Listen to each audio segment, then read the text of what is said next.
Hi, I'm Tommy Moore from the Bartitsu Lab, and in this particular video I wanted to talk to you about the Smatchet. So the Smatchet, this one made for me lovingly by Michael Crane, the blacksmith. Smatchet is one of W.E Fairbairn's fighting knives. You may recognise this particular number.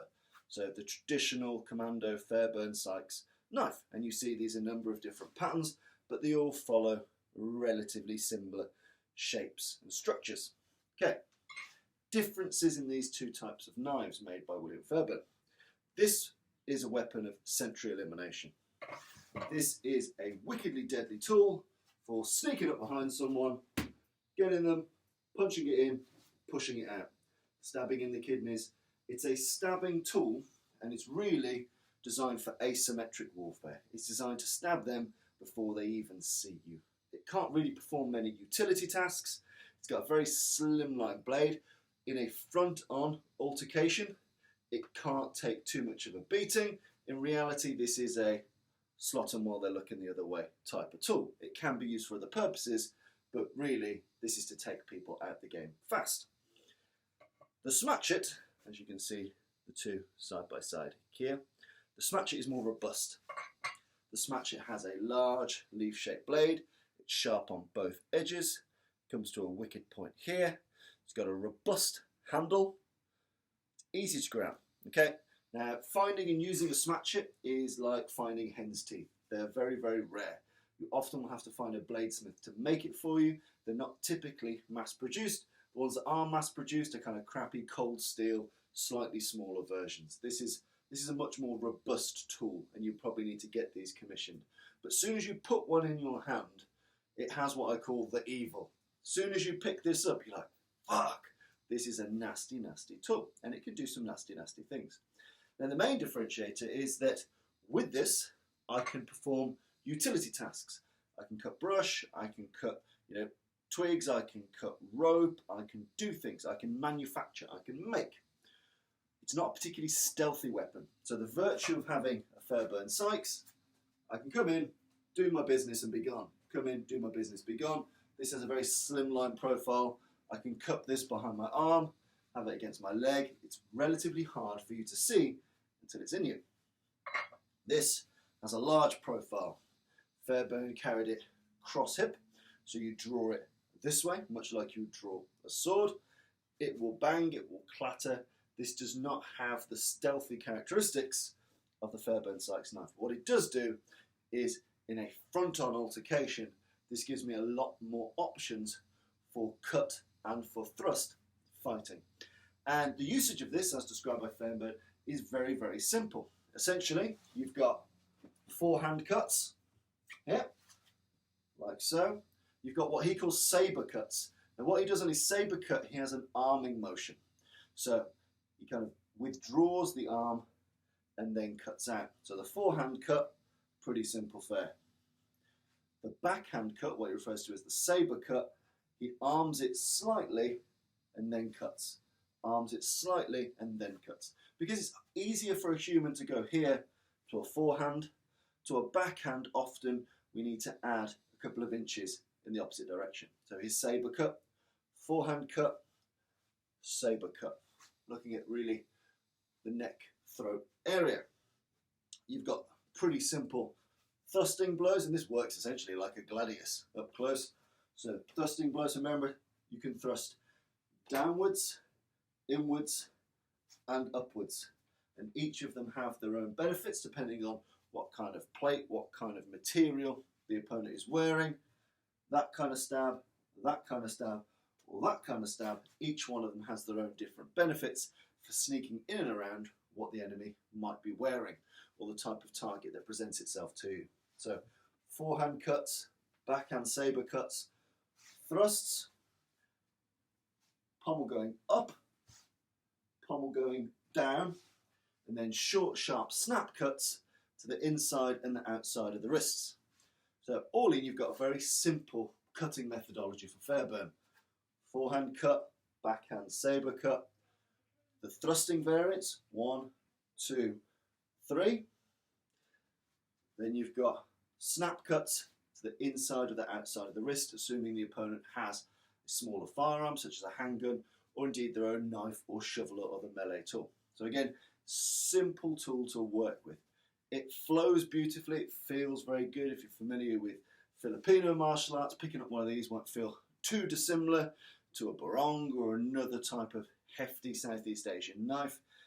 But I would say the Smatchet is a brilliant front-on shock troop style knife. So I think as the covert warfare of the early years relied on this, as it became more and more overt, the move came to something like this. So if the enemy does see you coming, you can immediately chop in, thrust in, chop out, chop out. You can have a lot more options available to you with the Smatchet.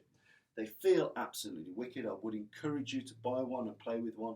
As I said, mine was made from Michael Crane, and I'm more than happy to give you his details afterwards.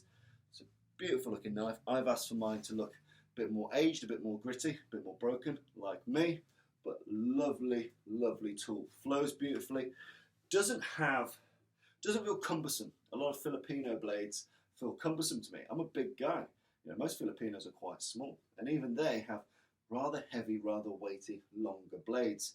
With the Smatchet, I feel it's perfectly proportioned for both a carry and a draw, albeit it will be overt, and a usage, but it doesn't feel like a cumbersome tool. This feels very, very efficient at what it does, and I would say that one of the characteristics of W.E Fairbairn and the things he supported, efficiency was key. He was all about efficiency and refinement, and if he didn't like it, he moved on. So you'll see in his manuals the use of the Fairbairn Sykes fighting knife here, the commando knife as many people call it, nice simple assassination tool, and the use of the Smatchet, which is a big old scary cleaver with a lot more cutting options and a lot more gravitas to it. When you fire this off, it feels like it comes with authority. So do get one, do play with it.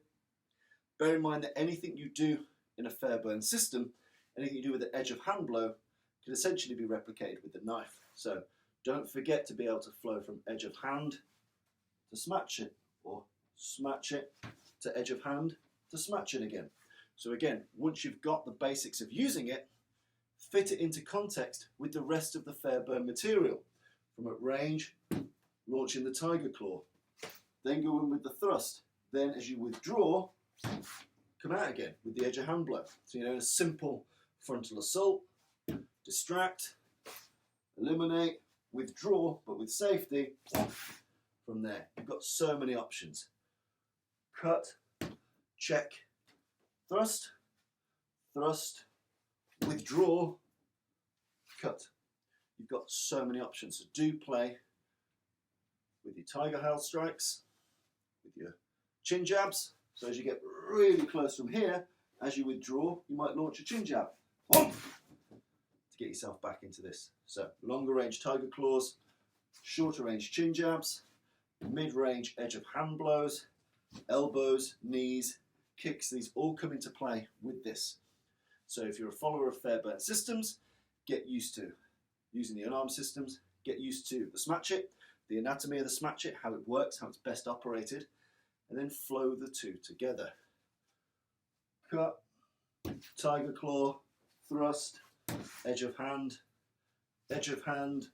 pommel down, thrust, tiger claw out, thrust, knee, elbow, edge of hand out, cut, edge of hand, groin kick, thrust. You could really play all day with all the different variants. But the main thing is playing with different objectives. Is my objective to get to extreme range? So if my objective is to get to extreme range, I'm looking, boom, driving close, maybe knee, repeatedly drive in. Or perhaps my need is I've already started too close. I've already started too close and I can't draw it.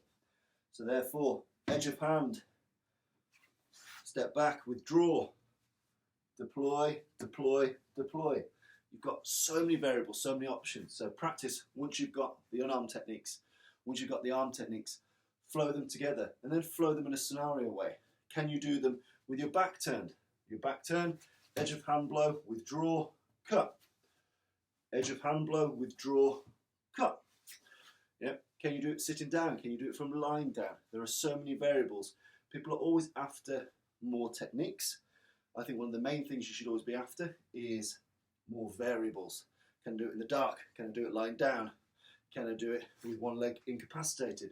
Can I do it with non-combatants around me? Can I do it safely, knowing that people I love might be here or here? Again, so many variables, but I'd say the main thing is don't forget to flow in the empty hand materials with the use of the Smatchet. It really does bear fruit, it does pay dividends, and even in modern combative knife systems such as Libra fighting systems, you see lots of usage of the offhand, and it's much the same in traditional Fairbairn systems.